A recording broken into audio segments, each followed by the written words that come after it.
Fucking salty crew, chasing tail, risk takers. Boom. Right here. Fuck those fuckers. Brought to you by U-Band. U-Band fucking around. What I say? I said fuck those fuckers, you know? Like QVC look. Yeah. Oh god. Oh. And we have this for sale. These are also for sale. Jalen, you have to use the restroom? You have to take a shit or go pee? Oh man.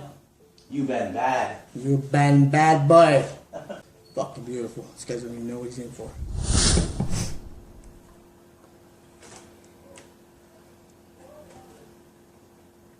Alright, what's going on, my people? This is Brahman 6 with another episode of the Hip Hop Podcast. We have the homie T. Dre and the Loves of Cali Lifestyle. Yo, what's good, homies? Hey, what's up, man? What's up, y'all? What's up, man? Deluxe and T. Drake in the house. What's up, Vic? Man, that's what's up, man. From the oneself, Mexican invasion. What's up, man? Yeah, that's right. Hey, man. I want to hear all about you guys' beginning, man.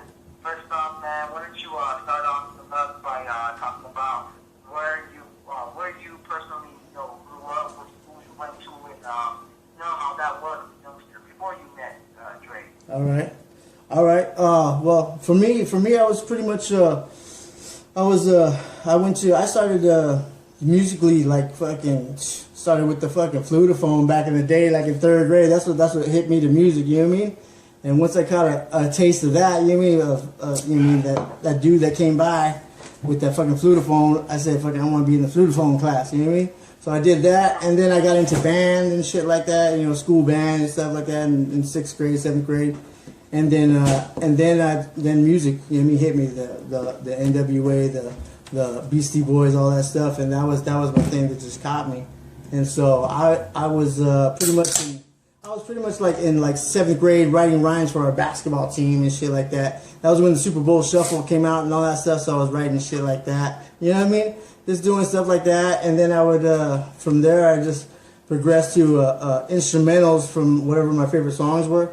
Like, and I would just use their instrumentals and pretty much write my own thing and record myself on a little tape deck, you know what I mean? And just hear it back and just, and do that. And that's how I started just, I guess started actually writing and recording and stuff like that. But that's pretty much for me. It was like a mess around thing, and it developed into something a little bit more, What's up, y'all? It's T. Dre. Hey, how you doing, man? Good, man.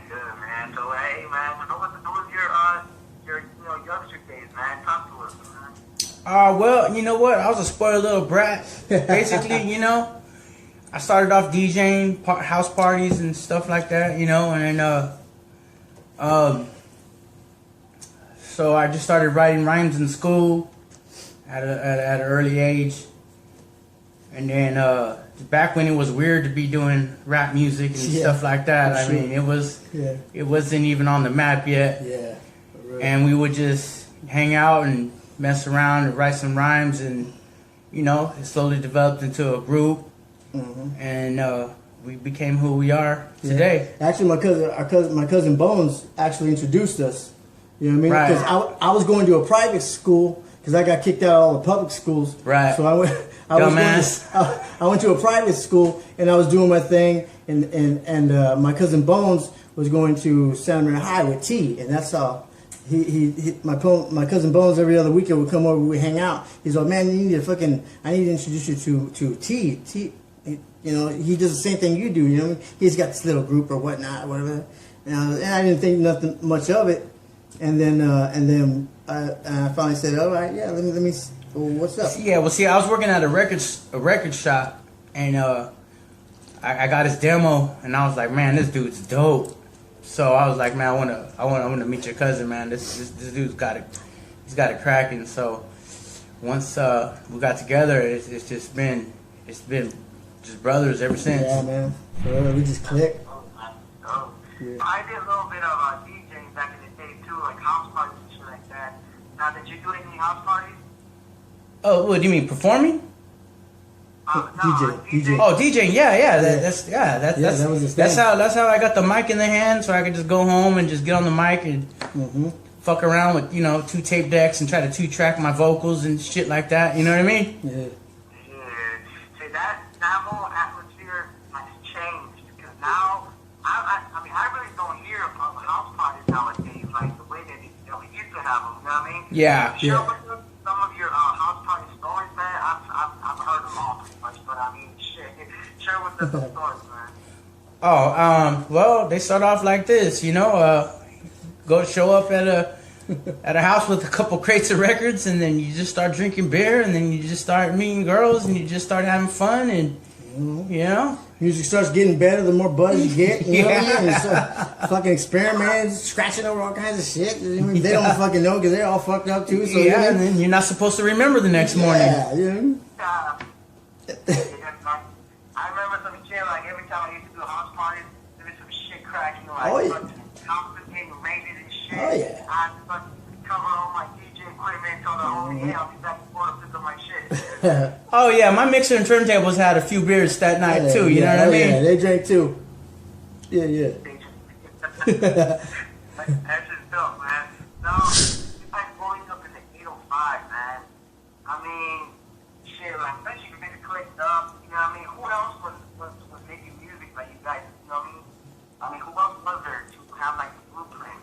You know what I mean? Well, to be honest, man, Little Rob, of course, there was Night Owl. There was a couple groups out there, but we were like my music I used to love listening to was from the Bay Area. I'm a Mac Dre fan. Yeah. And then Deluxe right here is Ice Cube's fan. We just DJ made Quick. music and it just ended up being what it is. And so, but I was like, they can do it, I can do it. Yeah. You know what I'm saying? Yeah, and we wasn't really trying to be in any type of genre or anything like that. We were just, as far as we was concerned, and T was concerned, I'm pretty sure, we were just rappers. There was no, because there really was no Chicano genre back then. There was just either you rapped or you didn't, and you were good or you weren't. You know what I mean? So there wasn't anything like I'm gonna try to rap like this or that.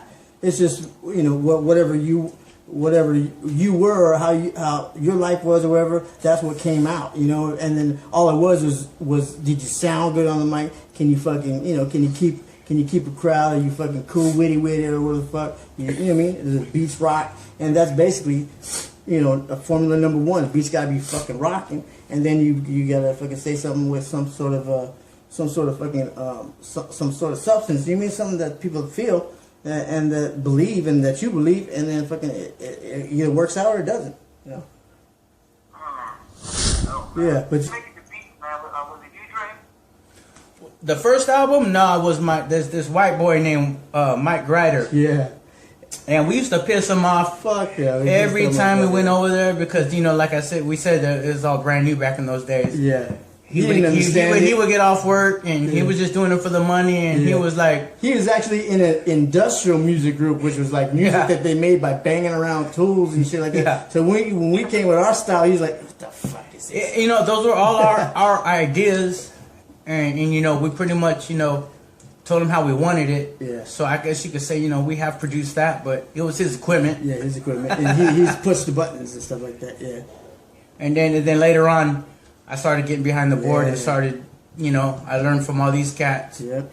And pretty much too, we learned because we didn't have money for producers and stuff. So fuck it, we got enough equipment to where we did it ourselves, and then after a while, didn't need anybody else. You know what I mean?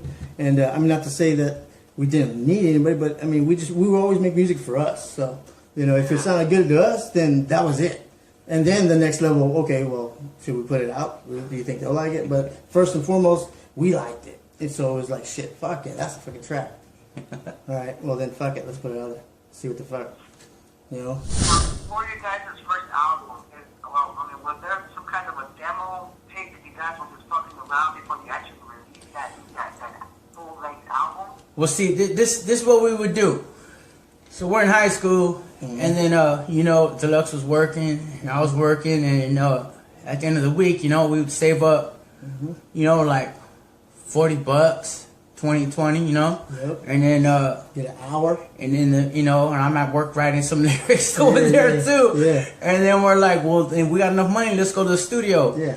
And But then we only had enough for 1 hour, so we couldn't fuck up or anything like that. yeah, I mean, so had we'd be on point, ready to go, Yeah. and then they just started stacking up, and then pretty soon we you had- know, we met somebody that was down to finance the album, and that's how it all started. We were just.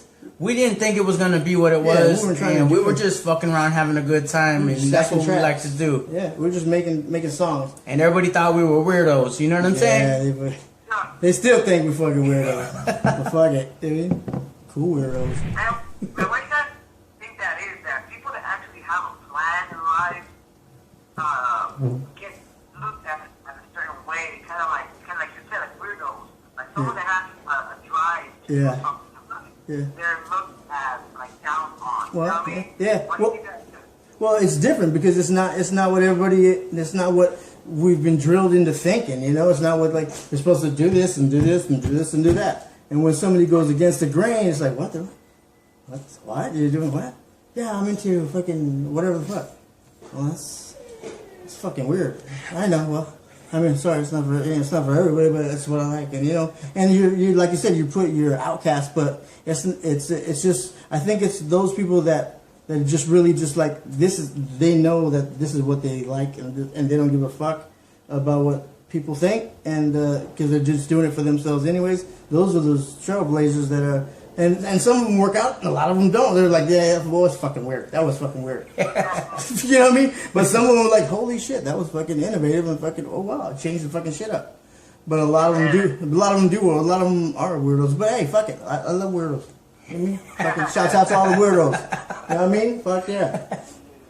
Cool. Kick it with me anytime. I started like rapping and stuff like that. When it came to recording, especially somewhere that you're not familiar with, at a studio that you know with people you never met before, the first time meeting them, and it's time for you to record. How did you guys get over, you know, that not that fear, but I guess the jitters of like, you know, what I mean, nervousness of recording? You know what, man? We would be so ready to roll that day because we like to, you know, we like to fuck around and drink and do a little drugs. You know what I'm saying? So we knew we had to. We would be so on point that when we get to the studio, when it was time to put it down, it was like nothing. You know what I'm saying? We knock it out. Yep. It was kind of easy to work with us, and we knew what we wanted to do and how we wanted. We wanted backups here, we wanted echoes here, we wanted this. We already knew what we wanted, so we would just go in and bust it out. And luckily we had Doug Tamuka was one of our first fucking sound engineers, and he was cool as fuck. Cause you'll get some engineers in there that they do things their way. Or Oh, whatever, dude, man. I got kicked out of like 3 or 4 studios before we got to Doug Tamuka, man. Yeah. They're like, you know, they would always refer me to somebody else because I'm always asking for extra shit. You know what I'm saying? Yeah. They're like, these are country. Yeah, these dudes are engineers, recording you know what I'm Christian saying? music and shit, because didn't record that shit in those days. They recorded like stuff for the news or stuff for the fucking commercials. And here we come. I want to say motherfucking fucking bitches and fucking yeah and suck the dick and fucking we're gonna put this here. They're like, man, you know what? You take that fucking bullshit somewhere else, buddy. We don't do that shit here. I don't know what the fuck you think this is. We don't do no. You know, Hey, give me back my mirror. Yeah. Give me back the mirror, man. Yeah. So it was hard at first. Especially when you go in the studio with like a bunch of white people. Yeah, well, yeah. They don't know. I mean, they don't know the lifestyle. They don't know the Yeah. experience that we experience and shit. Like, Yeah. Well, they're fucking cautious. I'm a little bumble and shit. When people come in like, yeah, this with this and that and this, you know what I mean? Yeah. They get scared like, oh shit. Oh, yeah.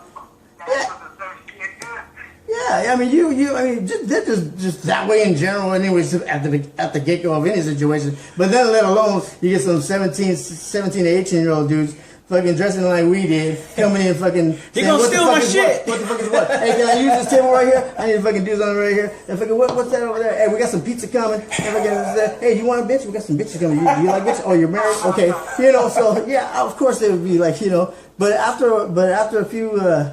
Once they got to know us, and then we would actually sit down and be like, look, this is all we're trying to do. And they'd be like, okay, cool, all right. I thought you were All right, cool. So you're not in any gangs? No, man, no, we ain't in any gangs or anything like that. So you're not in that? Yeah, no. We do drugs and we do fuck bitches, but we're not fucking, doing. We ain't trying to do anything here but do music. And then after that, then we was all cool. And so they were like, all right, come on, back then, shit. I'll take your money. As for inviting the homies to the studio, you know what I mean? Few stories with that. Like, I know one time that I was performing, I did a track with the homie Little Footsteps from Nova. Yeah. Right. And he came out here to the Central Coast Uh-huh. to record a jam. And we went to the studio with a bunch of people, like engineers or whatever. And he had a strap, he had a strap with him. And, like in between time when the engineer was doing his little freestyle or whatever, we were just chilling, taking pictures or whatever, you know what I mean? Yeah. Smoking, all that shit. Right. He just fucking, when we were taking pictures, he got a strap. He was just like posing and shit with us or whatever. Yeah. And the white guy, the fucking engineer, turned around to what we were doing and shit. Uh-huh. And he fucking freaked the fuck out, man. Did he? Yeah. So, Well, in terms of like having the homies like at the studio, Yeah. any of like the people there kind of like trip out. Mm-hmm. well, unfortunately, that's always present. Yeah. At these studio sessions we do, man, because Yeah. not trying to incriminate ourselves, but Yeah. our closest friends, you got to go out there and protect yourselves and shit like that. But I don't know. It's Yeah, crazy. it was always fun. I mean, and it was like it was never anything dangerous shit like that on our end. But it just they don't like you were saying, they don't know. And then back then there was no fucking this type of shit wasn't going on. So it took a lot of warming up to for them to be like, okay, that's just how they act. Oh, and you want to talk about studio sessions with the homies there? Let me tell you something. My homie Bones, man, I can't stand it when that motherfucker comes to the studio when we're working on some shit. Kills the vibe. Cause he'll tell you straight up, that song sucks. that shit sucks. Yeah, he's just that way in general. That's my cousin. That's my primo. That's the one that introduced him. Yeah. But he's just negative in general. If right when you walk if it ain't in, come from him, he just fucking that shit shoots it down. You know what I mean? You just need to move on. But that was cool though, because it kind of grounded us too. Yeah, so we for never sure. got we could never get fucking like fucking think we're all bad, because like, what the Bones would come in like, what the fuck are you doing? Yeah, he's like, give me a That's so slumper, dumb. give me a slumper, let me slump something. Something that's fucking gay. Fucking You asshole. you make us insecure, sort of. You know what I mean? But Yeah, that's man. Bones. You know what I mean? Fucking asshole, son of a bitch. He's still that way to this day. This day. He'll just pick something out on you that fucking, you could be dressed to the T, fucking looking fucking on point. He'll be like, oh, fuck. You know what I mean? You're like, what the fuck? What? It's just one of them type of people, you know what I mean? But he's cool. He's all love. Love, shuts out Hell Bones. yeah. You know what I mean? But it's too much. Don't invite him to your studio sessions. He'll kill your dream. So let's go into the first album, bro. Now you guys are half Filipino, right? Half Mexican. I am. Yeah, T-Dre. T's mestizo. I'm all Mexican. When you guys finished the album, you guys actually did shows and stuff like that. Mm-hmm. How did the crowd receive you guys as a group? Well, okay, so we used to do shows in the hometown before we ventured out into the real world. Yeah. And hometown was cool. We did some We good bombed things. a lot. And then once we went outdoors, we hit some cities, and they were like, what the?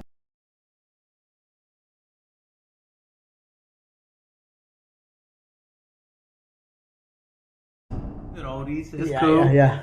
And the shit nowadays, it's cool. I understand. They're trying. I get it. I get it, and I try to, get my head around it. It's cool. That's their generation, That's their thing. And I'm sure when my parents were like they couldn't understand it, because they was into their Earth, Wind, and Fire and the Al Greens and all that stuff. You know what I'm saying? So Yeah. I get it. Yeah. That's dope stuff. Yeah, man. Well, I was kind of knocking, people like making music nowadays, like the auto-tune and all that. But if you start to think about it, every generation changes Right. Yeah, it Yeah, does. yeah. But our generation was the best, It man. was We the had fucking Dog movie. Pound. Shit. We had everybody. We had Come on, Mac don't Dre, fuck dog. with- You can't fuck with that, dog. Yeah, if you want to fucking say West Coast and it starts in the 90s and it fucking ends there pretty much. You know what I mean? It's, Yeah, yeah. man, that was a shit, man. Nothing but that G-Funk, man. Yeah, Man, for that shit was sure. tight, dog. That shit was it's no joke. And even today, you can still put some of them tracks out, but just let them kids nowadays you put their own flavor on it. And I bet you, I know it was still fucking rock. It's still fucking good. I know it would.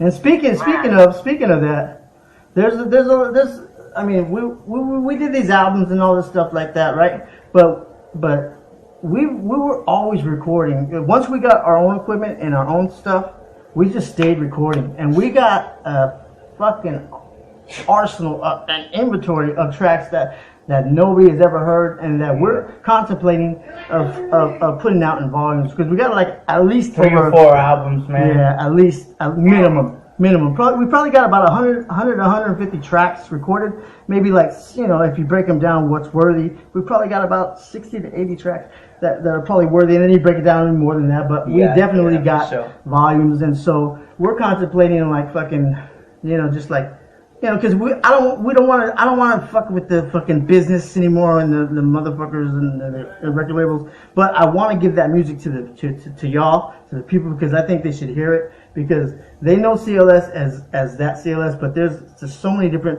dynamics to what we do and how we do it, stuff like that. We got so many different angles, and I really want people to hear that shit. Yeah, me because too. I think they'll appreciate it even a lot more. You know what I mean? And maybe they won't, maybe they'll miss it, but I think they like that shit. And like I said, and so we're contemplating that right now. We don't want to. We don't. Huh? I just work with YouTube that there's people that have your guys' music on there and they're getting paid for that shit. Right. Yeah. I mean, that's a thing. You get. I don't know. What are you gonna do? I actually was in the works recently talking to some people about that, and it's like, motherfuckers got fucking 40 millions, and I need a fucking jacket. I'm just gonna call them motherfucker and just tell them to buy me a jacket, and it's cool. And I won't fuck with them. But just give me a jacket and some shoes, and fucking, man, I need some shit right now. My daughter, I really wanted to give it a car, so just give me that, because I know you got some paid on your fucking whole thing. I don't know what your analytics. Otherwise, I'll kick your analytics ass. I'll show up and yell, "Excuse me, I'm lost. Can you help me?" It's lost. Get it? Yeah. Hey, CLS is never getting jacked. I'll tell you that right now. Yeah. First of all, and then we got, like I said, we got a stacked pile of music that will. So they can have all that stuff, and that's fine. And you know what? If they like it, fuck it. If they're doing it because they like it, fuck That's it. fine. That's what's up. That's cool. If anything, they're keeping the name alive. So that's the bottom line. They're not talking shit about it. They're doing it the wrong way. It's hard to imagine that we're still relevant. Yeah, I know. After all these years, man. I never thought that. My kids talk. They come up to me. They're like, I tell them, Dad. They're like, I'm like, baby. I'm like, Dad's pretty good at what he does. They're like, nobody knows who the fuck you are. I'm like, Mija, you're only 3 years old. You shouldn't be talking to me like that.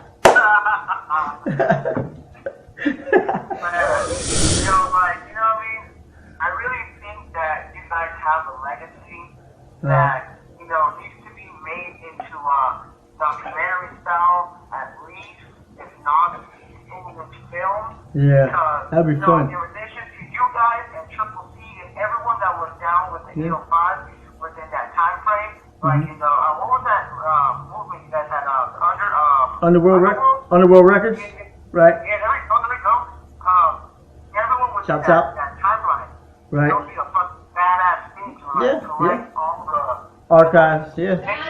recordings from back then, or all the shit that was going on back then, man, into a film. Yeah. It'll be fucking dope. I think so. I think so too, man. I think so too. And We're in the middle of a documentary. We're right putting now. a documentary out pretty that. soon. It's funny you say that, yeah. And it's See, all coming out. So it'll all be coming soon, man. Because like I collected all throughout the years, I collected everything that we did from like backstage passes to photos to people's others photos. So I collected all that shit, and I got a fucking big old storage worth. So I'm like fucking. I think now's the time to put out a DVD and let people know exactly what happened throughout those years and give them a full taste of what CLS was and what we are now. You know what I mean? And we're actually in the works of doing that right now. Royalties. Yeah, can't fucking dock that shit, fool. Yeah, YouTube that shit. You know what I mean? You guys should be benefiting from that shit. Well, I mean, yeah. I mean, but see, it's never been about money for us at all. Really, it's never really been about that at all. Because we started, and we were always going to end with it just pumps our blood. We just, I mean, we hear a beat, we're like, ooh, I fuck with that, and then all of a sudden there we go. It's never been about that angle, but at the same time, these days I'm like, okay, let's put something out, and then give our baby some. You know what I mean? Give them a little shot at it. Give them whatever proceeds, give it to them, and let them have their shot. Doing whatever they do. So that's where it's gonna go for us and our end. Hey, much love to all the groups coming up. Yep. All these rappers that feel it in their heart to do something. That's right. That's what's up. Step out. Just get it. Just be good. Just don't fucking. Don't be pumped up too much. Get other perspective other than your homies. As far as like if you're good or not, you know what I mean? Because that's another thing that kind of wrecks our genre a little bit, I guess you could say, is like that everybody has an opportunity to do that, and that's great. But we got to be, we got to put out good stuff all the time. I mean, we got to put out good stuff. We can't just flood the market with anything and everything, because then it just weighs us down. I mean, we got to be. We got to be rock solid tight, and and if you're not, okay, it's okay. Just don't promote yourself like you're the newest best thing, because you ain't, and you're just fucking it up. But I mean, that's okay, I guess. But still, ask somebody other than your girlfriend and your best friend and your mom if you're good. Somebody that you don't even fucking know. Mio, you're great, you're baby. You're great. You're awesome. Get $1 million. You're gonna make $1 million. Then you leave the room like, I don't know what the fuck he's doing. I don't know what he's doing. Did you hear that? That's shit. That's shit. But did you see his eyes? Did you see that? He really believed that he was that good. And I'm not the two of like we were fucking anything, but still we didn't give a fuck. Yeah, exactly. We didn't give a fuck, but still, luckily, people like that shit. But unfortunately, there's a lot of people. There's people that when people do it that don't like that stuff. And it's just making people mad. Making people angry. So I mean, everybody has a voice. That's number one. It's therapy. Everybody has a voice. Use it how you're gonna use it. That's fine. But remember that whatever if you represent yourself as this, you're really representing yourself as all those things. So if don't hurt our people, help our people. Actually, man, dope. Yeah. Now, as for all the other albums that you guys put out, are you guys fully getting the money that should be from those albums? Oh yeah. Oh yeah. Kind of a problem with the copyright. Definitely. No, yeah, definitely. Yeah. No, we're getting all our things. Actually, I just got a check last week. Yeah, we're getting we're getting a lot of our mechanics and stuff like that, our royalties, our writings and stuff like that, our publishing. As far as the samples goes, we're lucky enough because fucking they haven't come out of it. Well, because we weren't that good. Yeah, so exactly. We're just under the wire. Yeah. We barely made the deadline. Yeah, we were just I don't know. We sucked just enough to where they didn't have to. But we were good just enough. We still get our royalties and nobody fucks with the samples, and hopefully nobody will.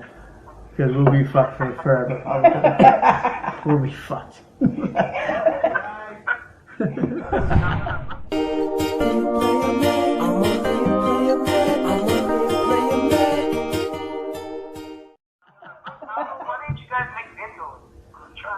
Well, we didn't. Again, we did at one. Videos? Like DVD, like video, like music videos. The music video? Yeah. 2004. Huh? What happened? Well, Yeah, well, it was the first album. Again, there was nobody even doing it. We didn't even know it was gonna fucking even catch fire to anything. So we weren't that confident. Like, okay, now we need a video, and now we're gonna promote it. We were just like, we got 10 songs. These are the first 10 songs we made. Let's put that out. We were guys that came up off a couple pounds of weed to try to fucking, do our thing. You know what I'm saying? Money laundering. Yeah. So, videos back then. No. So we're trying to keep it as quiet as fuck, but still put the music out. So dirt weed. Back then there was no chronic, bro. Bobby Brown. It was the dirt. Stems and seeds. Oh yeah. So fucking. Now, as family man, how is life now? Like, in retrospect, looking back on all your accomplishments. Oh man, you know what? When you go there, I'm gonna cry. I won't cry. Fucking way different because I don't let my kids get away with shit. Like, I know what you're doing. I know what you're fucking doing. Going to your friend's house, right? Fuck yeah, you ain't going to your fucking friend's house. I know what the fuck you're doing. Yeah. You know, and they're like, no, what the fuck? I'm really going to my friend's house. Oh, okay. No. So sometimes I forget because I know what I did in the past, Yeah. So, but they're innocent because they didn't grow up the way we did. But yet at the same time, I'm just automatically prone to like they're fucking doing shit. Something's going down. By the time my kids were 5 years old, they were already like, Dad, you're gonna go get high, aren't you? Yeah. They was in the studio. There was little Jalen was in the studio. Fucking they lived in the studio. T's family definitely lived. They were raised behind the mic. My family was not with me, so there was with baby mama, so they were very, very, very sheltered. But T's family was just. But Uncle D was always there. Uncle D was always there for my babies. Yeah, set them straight. But look, I know what you see. Yeah. I know what we're doing, but you better fucking not. You better straight up give me back my money that you took from me. Give me back my money right now. I will kick your fucking ass, motherfucker. Give me my money. So I keep him in line. I love this motherfucker with all my heart. Deluxe, man. That's my baby boy. Yeah. What's up, man? See, like, as a family man myself, like, everything just like day and night, man. Yeah, it is. It's like everything, you come to an understanding that this is you've never seen before. Mm-hmm. You know what I mean? Without being a single man and stuff. But, yeah. It's a trip, man. Yeah, well, you truly find out what fucking love really is. You know what I mean? Yeah. You really try. I had twin girls and a baby boy. You know, shouts out to my baby girls. My baby girls are 21, gonna be 22. That's Dominique and Monique, and my son just turned 20 today, and that's Anthony, AJ. And so when you have those, I mean, boom, you really understand what love is. You know, you protect them. You want the best from them. You want to buy them all the best, but yet you don't want them to face any kind of danger, or you don't want them mixed up in any kind of trouble. It's a total 180. You completely change. Yeah. Now you're scared about going out into these places because you don't want nothing to happen to you because you got babies at home. Yeah. You got your babies at home, so it's different when you're singing. You ain't give a fuck. I can go. Now he's like, nah, I don't think we should go there. I don't want something to happen. You know, I didn't get my insurance policy still hasn't checked out yet. You know, I don't know if they're gonna get all the money. So that doesn't qualify for an accident. So so you're more conscious of that shit. So you do really fucking change like that. You know, it's a trip. It's weird, like you said. It's weird. You fucking care about yourself. After when you have kids, you fucking care about yourself. Back in my head, I tell myself like, don't be a punk. Yeah. Yeah. But then you start thinking, it ain't about being a punk or not. Yeah. Are you handling your shit? Yeah. Right. Yeah. Right. The old school kicks in. Right. Yeah. That's right. And that's been going on for generations and generations and generations times 15, man. Yep. That's why when you get people preaching, when you were younger, somebody preaching, nah, man, you're like, that fucker's full of shit. Right. You know what I mean? So now we're the fuckers full of shit. You know what I mean? We're the fuckers full of shit now. They're like, no, don't fucking do that. Okay, I heard you. As soon as the door shuts, man, fucking lame. You're just fucking lame. You just fucking. We don't want to hear that shit. Yeah, exactly. It's the same. You're thinking like, nah, you got the wrong one, homie. Yeah, exactly. Yeah, and it takes that. They're like, okay, all right, I get it. Right then. But then it's still like, Oh, man. No, man. For the young homie that's out there, man, wanting to do something in the entertainment field, man, wanting to really get in it, they don't know what to do, what would you recommend? Well, that's the toughest question you asked all day. Mm-hmm. If your rhymes is tight, you got a group of people that are down with it. You just gotta make a checklist of goals. You know what I'm saying? You gotta check them all off one by one. And if you can't handle it, then go get a job at Walmart. Right. You definitely gotta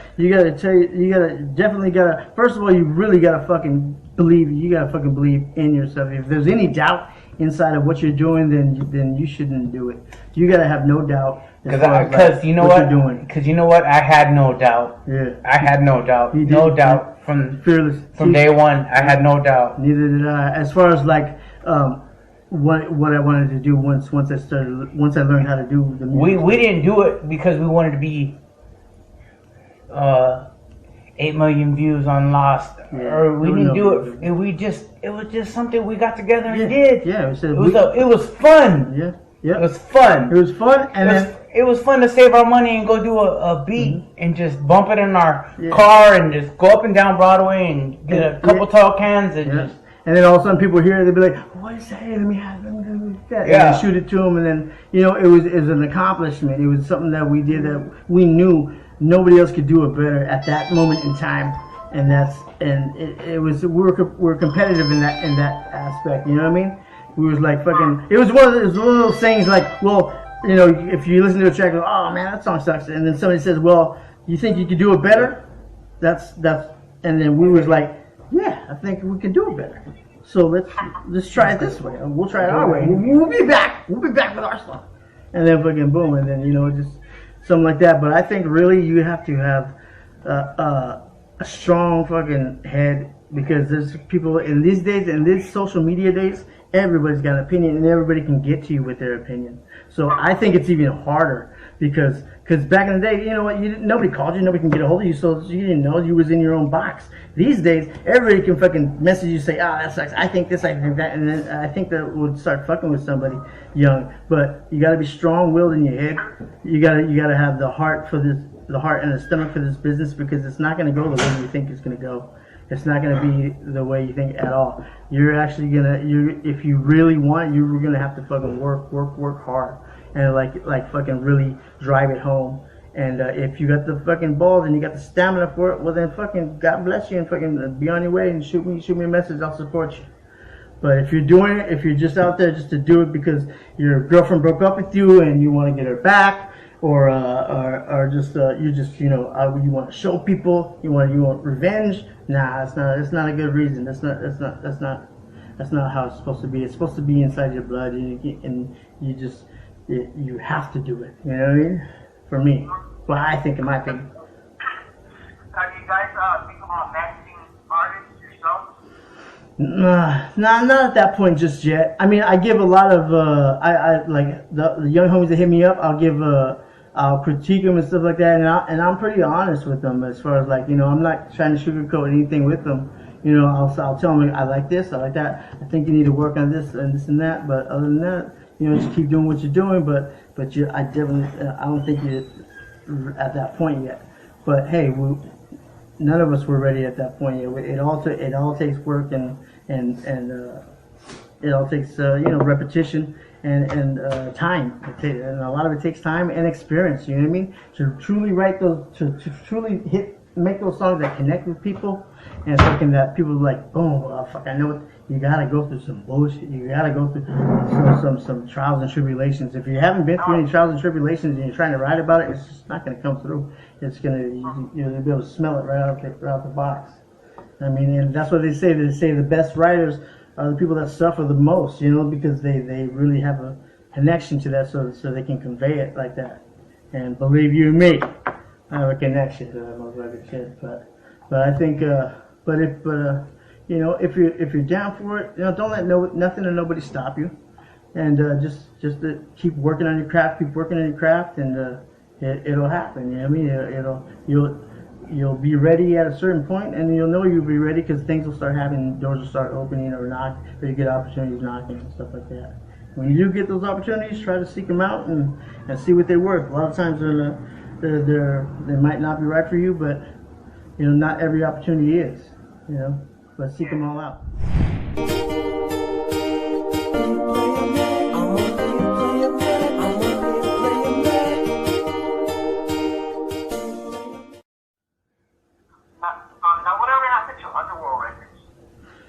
They're still there, but I mean, pretty much, Tomas, I just talked to Tomas like about a week ago, and he just like with everybody else, you know, grew up and think that it fades with time, and so, but he still got his catalog, he still does his thing, and God bless him and his family, you mean, because if it wasn't for him also, we wouldn't have gotten as big, as known as we are.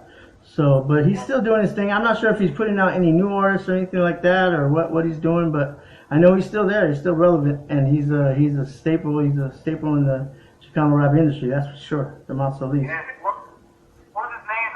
Tomas Solis. That's it was Solis, right? Tomas Solis. Yeah.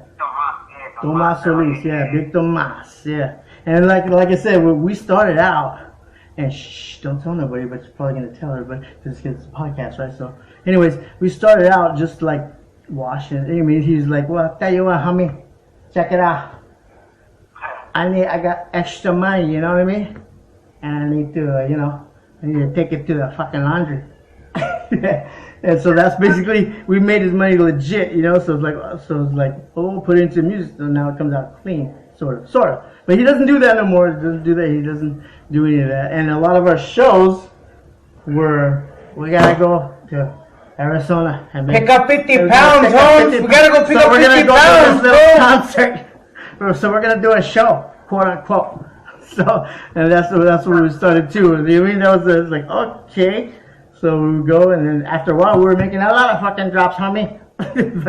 But then we started picking up speed, and some of the car show clicks fucking caught onto us, and we started we started doing that more than drops, and then pretty much he wasn't doing that anymore. So we saved his life from drugs and all that, from being a big old drug dealer, I guess.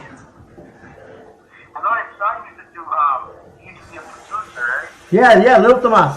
Yeah, he's still got his equipment and all that stuff. That's Little Tomas. We used to call him Holy Moly back in the day. He doesn't like that name, but so Holy Moly, because he got a little dimple, little mole right here on his cheek. Holy Moly. Yeah, so we call. Yeah, so. But that's Little Tomas, and he's not little anymore. He's got his own kids now. But shouts out to him too, and his babies and his family. We love them all, man. From Theo, he's got his son Theo, to his sons, to his new baby daughter, man. I mean, he was a blessing. He's a blessing, man.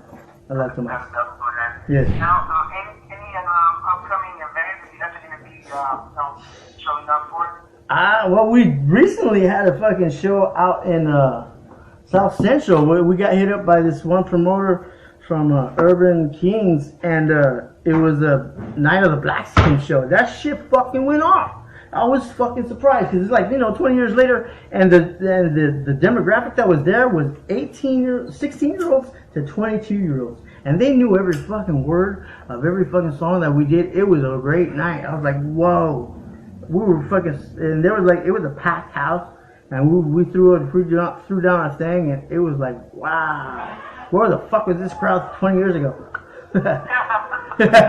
It was all love. So that kind of rekindled things in my mind, as far as like, you know what? We should do all these little projects that we say we're gonna do. We should actually fucking do that shit. I think I'm not for the fact that we're gonna make money, but to rebirth the shit to this generation, because at least over there, they was really into it. So it's like, man, maybe it could survive. I mean, another generation. That'd be crazy. That'd be crazy. I didn't think it was gonna last. Yeah. I didn't think it was gonna last more than a year. I thought it was like freaking have to go back. Yeah, but I guess it's true what you mentioned before, that people are just not, they want something so Right. So at the time, they didn't know whether to fuck with it or not. And Right. it was like, it's so different. What the Yeah. fuck is it? I think, Now yeah. that people kind of agarraron la onda, I mean, like now Right. they understand what it is. Yeah. And all they're like, shit, I want to steal now. Yeah. I think you have a point there. They're marinated finally, and they're like, "Fuck, that shit was dope." Fucking, you know.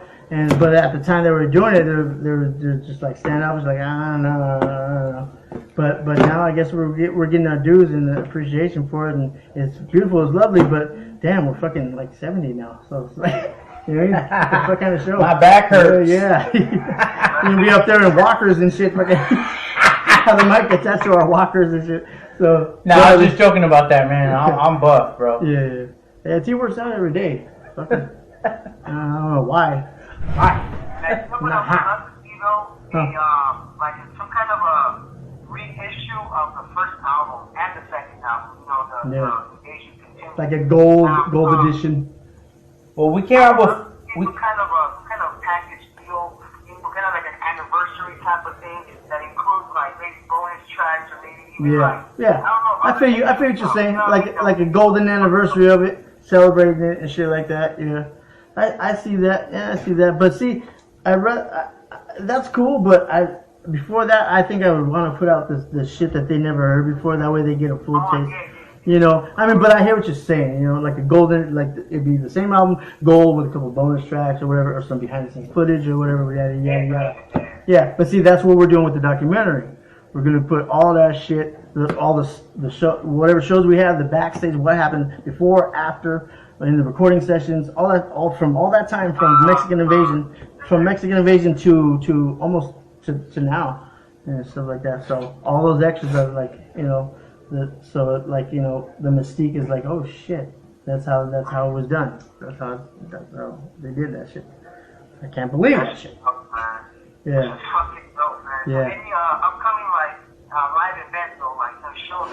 Right now, no. A couple of fools hit us up, but you know they just hit us up, and then that's how it goes. Fools will hit you up, but then you call them back, and either the timing's wrong, or they'll back out, or whatever. Yeah, they don't want to pay, you know, or something like that, you know. So I mean, it's kind of expensive to get my old ass in a car and drive over there. Though. It's not that expensive. Not that.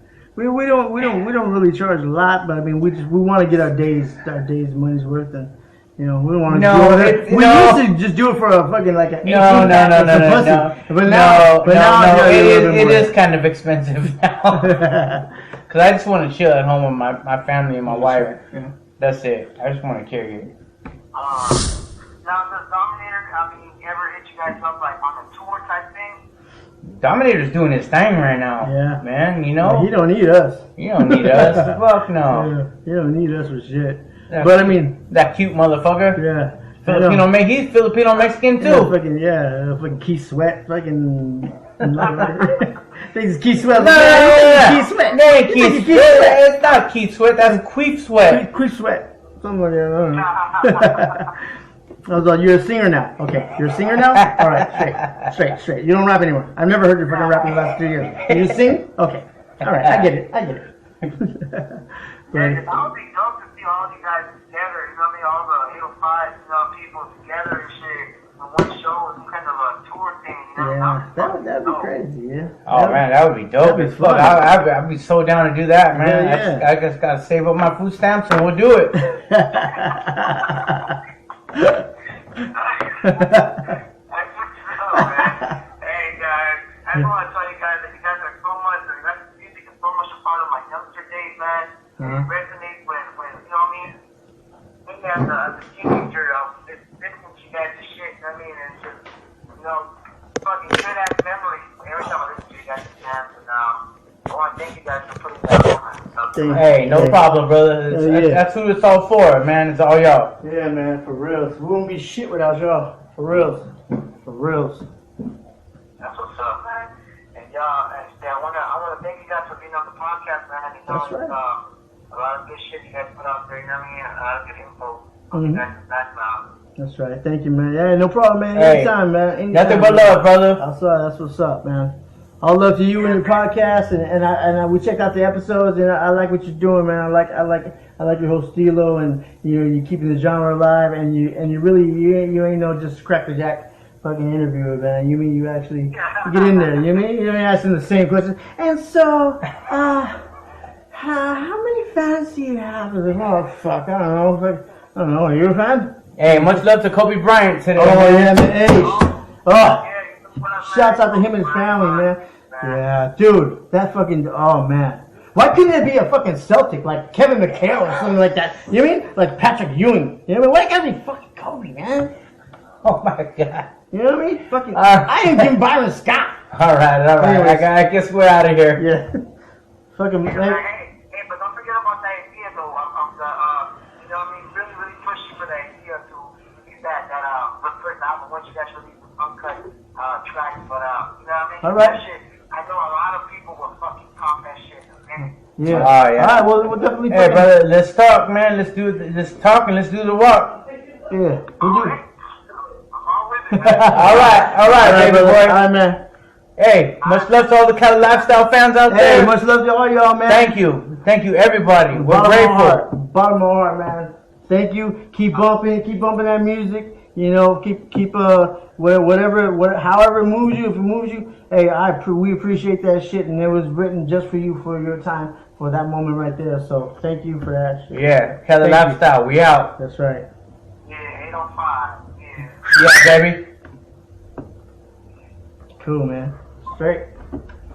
Oh, fuck!